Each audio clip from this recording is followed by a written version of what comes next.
Companies spend millions of dollars every year on a cybersecurity, firewalls, encryption, biometric scanner, but none of this matter if hacker just ask politely to be let in. Welcome to social engineering. It is the art of hacking human instead of computers, and it proves that your network is only secure as your most gullible employee. Imagine a highly secured military fortress. It has 50-foot steel walls, barbed wire, and armed guard at the gate. A smart hacker does not try to blow up the wall.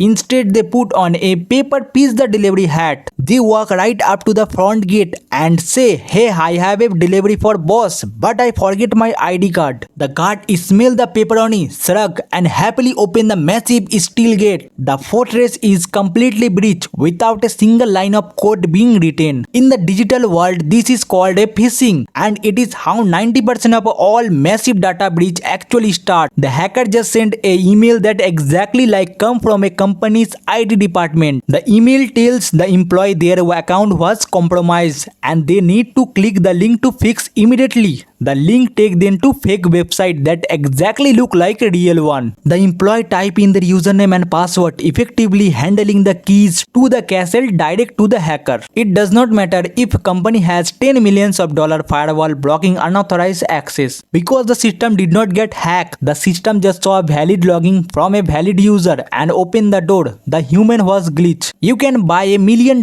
firewall, but you cannot patch human stupidity. Now if employees are actually trained to not to fall, this hacker will just steal the data out of thin air. Click the video on your screen right now to see how invisible Wi-Fi attack work. But what happens when hacker get locked out completely and has to guess the password? Hit subscribe because I am showing you exactly how password cracking work in my next video.